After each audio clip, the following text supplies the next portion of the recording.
جلدی new castle بیماری کی دوا نے مجھے 120 گز کے مکان سے 600 گز کے مکان میں شفٹ کرا دیا۔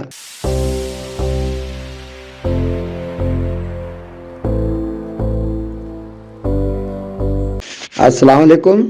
ہومیوپیتھک کو میں نے اپنایا، اس کے متعلق سے میں اپنا تعارف اس طریقے سے کراؤں گا کہ 32 سال کی عمر میں ہومیوپیتھک سینٹرل کالج ناظم آباد کراچی میں نے فرسٹ ایئر میں داخلہ لیا۔ صبح آفس جاتا تھا، شام کو کالج جاتا تھا۔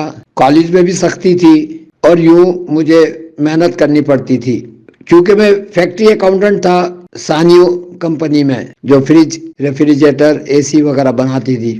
تو وہاں پر جب ان کو پتا چلا کہ میں ہومیوپیتھک جانتا ہوں، ان کے ورکر مجھ سے خوش ہیں، میں ان کو دوائیں لے جا کے دیتا تھا، تو انہوں نے مجھے کھلی اجازت دے دی۔ میرے اوپر اضافی ذمہ داری آ گئی اور میں ان کے ورکروں کو جو مجھے بتاتے میں دوا گھر سے لے جا کے ان کو دیتا، یا کچھ دوائیں اپنے پاس وہاں ہوتی، اور اس طریقے سے میرا پریکٹس کا سلسلہ شروع ہو گیا۔ 1985 میں جب رزلٹ آیا، جس دن رزلٹ آیا اسی دن میں باقاعدہ کرسی میز لگا کے بیٹھ گیا اپنے گھر کی گلی میں، اور میں نے باقاعدہ پریکٹس کا آغاز کر دیا۔ پہلے دن کی کمائی میری 23 روپے تھی۔ ہمارے استاد کے مریض جن کا پولٹری فارم تھا، ایلوپیتھک دواؤں سے بچنا چاہتے تھے۔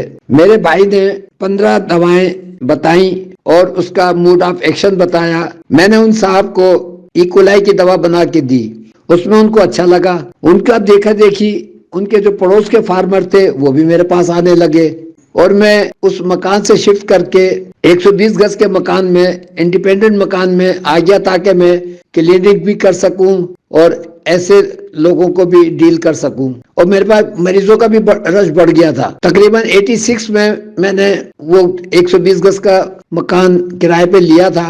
وہاں پہ میرا رش بڑھتا ہی جا رہا تھا۔ اسی اثنا میں ہائیڈروپیریکارڈیم ایک بیماری ہے مرغیوں کی، دل میں پانی آ جاتا ہے، وہ وبائی بیماری ہے، وہ آ گئی۔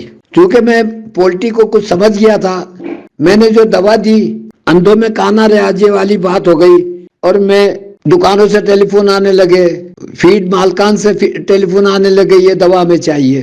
خیر جلدی میرے پاس میرا اسٹاف بھی بن گیا، مجھے اچھے لوگ مل گئے جو مجھے میری مدد کرنے لگے، لیکن جلدی چونکہ پراپر دوائیں نہیں تھی اور میری سیل دھیرے دھیرے زیرو ہو گئی۔ چونکہ مجھے پولٹری فارمنگ کا چسکا لگ گیا تھا، میں نے اس کام کو نہیں چھوڑا، میں نے اس پر پراپر طریقے سے کام شروع کیا، فیلڈ کے آدمی رکھے۔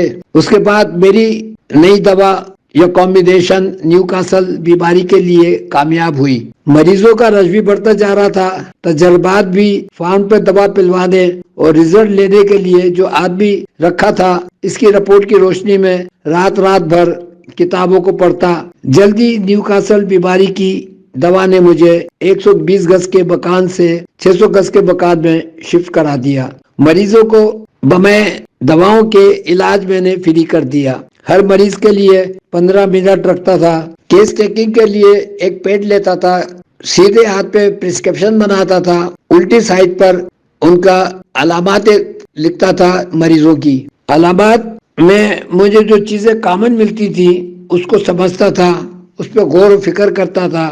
ظاہری بات ہے جب آپ اس ٹائپ کی کیس ٹیکنگ کریں گے تو آپ بھی کچھ سوچیں گے کہ یار یہ چیز ہر جگہ مجھے کیوں مل رہی ہے۔ تو اگر میں اس میں لگ جاتا، فلاسفی پہ لگ جاتا، یا سورا سائیکوسس سفلس پہ لگ جاتا، یا موٹے پتلے پہ لگ جاتا، تو شاید میں وہیں الجھتا رہتا۔ مجھے جو سمجھ میں آیا وہ بخار سمجھ میں آیا، کہ جس کو دیکھو بخار مل رہا ہے مجھے۔ اگر 10 مریض آئے ہیں مثال کے طور پہ، 6-7 مریض بخار کے ہوتے تھے، تو اس پر میں نے پھر کام شروع کیا۔ ٹائفوڈیم کو دیکھا، پتہ نہیں کتنی دواؤں کو دیکھا، لیکن مجھے کہیں سے رزلٹ نہیں ملے، اور کرتے مجھے جو آج کل میرا بی کیو ہے، کرولی ہے، وائرا بیتھ ہے، یہ میں نے دوائیں پریکٹیکل کر کے ایک کمبینیشن بنائے۔ ہر دوا کی کچھ خصوصیات ہوتی ہیں، مثلا گریفائٹس کا مریض کو میٹھے کی طلب زیادہ ہوتی ہے، یا میٹھا کھانے سے اس کو بھاری پن جلن ہوتی ہے۔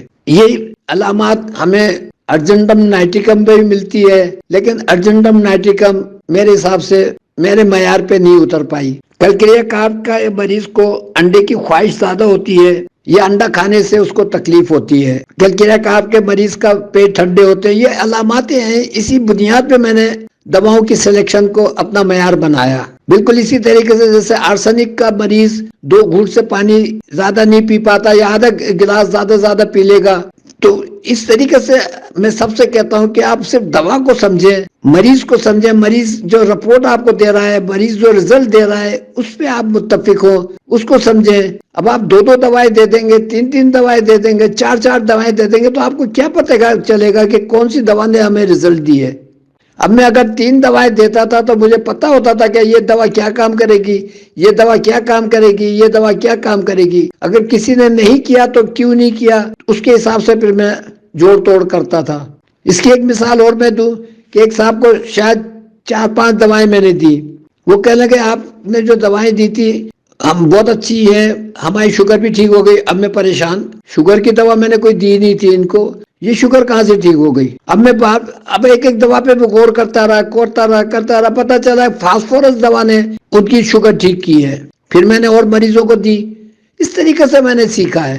پھر میں نے اس چیز کو کنفرم کر لیا کہ جو ٹرائیگلسرائڈ جس کو ہوتے ہیں، اس پہ اگر ہم اس کو شوگر بھی ہے تو وہ بھی ختم ہو جاتے ہیں، ٹرائیگلسرائڈ کی بیماری بھی ختم ہو جاتی ہے اور شوگر کی بیماری بھی نارمل ہو جاتی ہے۔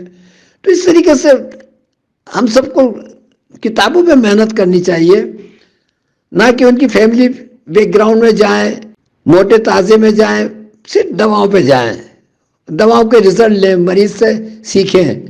میں نے مریضوں سے بہت سیکھا ہے، پرندوں سے میں نے سیکھا ہے، مرغیوں سے بہت سیکھا ہے۔ اسی طریقے سے مجھے اتنا کانفیڈینس ہے، اللہ کا شکر ہے۔ ٹھیک ہے 100% انسان کا کوئی بھی نہیں ہو سکتا، میں بھی کہیں بھٹکتا ہوں، ابھی بھی میں کہیں غلط دوا دے جاتا ہوں، لیکن پھر بھی میں ایک دوا دیتا ہوں، ایک مرض کی ایک دوا دیتا ہوں، اس پہ 2-3 دوائیں کبھی نہیں دوں گا۔ اور میں یہ سب سے ریکویسٹ کروں گا کہ آپ لوگ بھی ایسے ہی کیا کریں کہ ایک مرض کے حساب سے، اور آپ کو پتہ ہونا چاہیے دوا میں کیوں دے رہا ہوں اور یہ کیا کام کرے گی۔